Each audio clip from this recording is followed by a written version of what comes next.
Okay, guys, so today we're coming up on week 4, or wherever we are in the class. And so, one of the things that we want to talk about, we've gone through the coiling process, we've learned about making slabs, we're starting to get our skills, but how do we know that we're doing a good job? And one of the things that we can do to make our pieces stand out is always strive for good craftsmanship. Now, there are many, many, many things that you can address when you talk about craftsmanship. But particularly with ceramics, there are some things, about 5 or 6, that I want you to start thinking about as you're designing your pieces. First one is how your piece hits the table.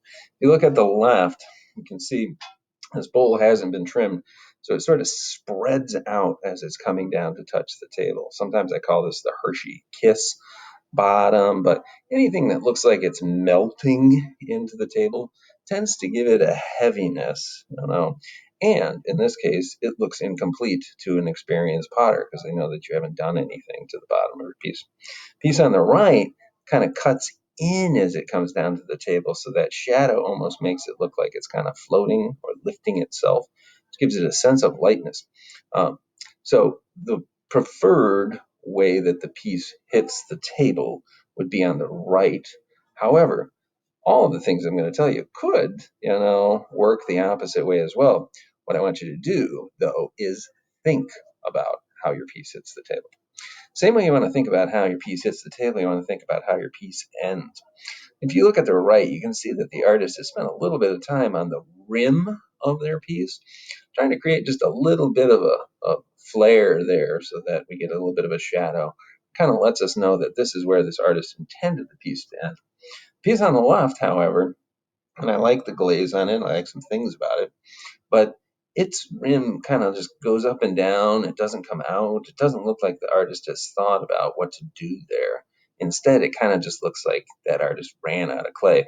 And this could extend into things like spouts, or um, if you're sculpting the way like hands end, or anything that's kind of pointing out.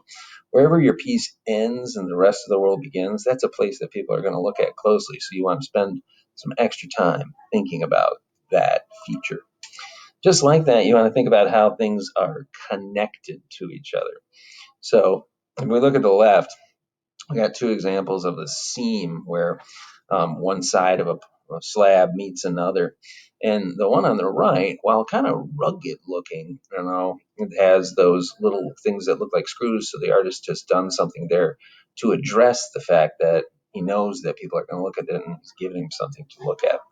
The piece on the left, in the image on the left, just looks like it's smushed together, right? Like there's like very little concern for it. If you're gonna hide that seam, really hide it. Don't do it halfway.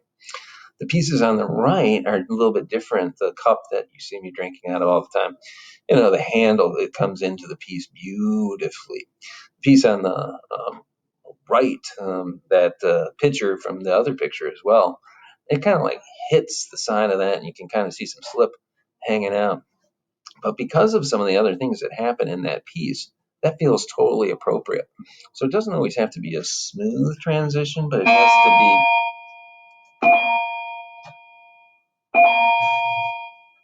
to be a deliberate transition. Surface is something that we are always concerned with. You want to make sure when you're working on a surface that you are going all the way. So the piece on the left it looks like the person is trying to get it to be smooth, but we've got all these little nicks on here. So it's close, but it's just not quite smooth. Whereas the pieces on the right, this is a very smooth surface because it was made on the wheel, and the glaze, brings that out in the piece. And then here, this little sculpture that I was making last week, it's rough, but because of the way I've painted it, it looks deliberate. So I want to be rough if I'm going to be rough, or smooth if I'm going to be smooth, but I don't want to be somewhere in between where it looks like I'm trying to do one thing, but actually getting the opposite. I want to go all the way. And of course, weight is always important. We have pretty much the same piece on both the left and the right here, but one of them, is much thinner. And when we pick that up, we're like, "Ooh, this is lovely," whereas the piece on the left is much thicker. Um, Now, again, everything that we've talked about here has to do with your intent and your attention to detail. So my advice for you is to be deliberate. If you're going to be rough, be rough. If you're going to be smooth, be smooth. If it's going to be, a crazy lip, make it a crazy lip. Don't make it look like it's supposed to be nice and level, but it's not. Um, and be consistent. If you're going to be rough in one area, be rough in another area. If you're going to be smooth in one area, be smooth in the other areas as well. And don't settle. Take yourself seriously. Try to do your best on your craftsmanship, and you will, in fact, find that you are happier with your final projects.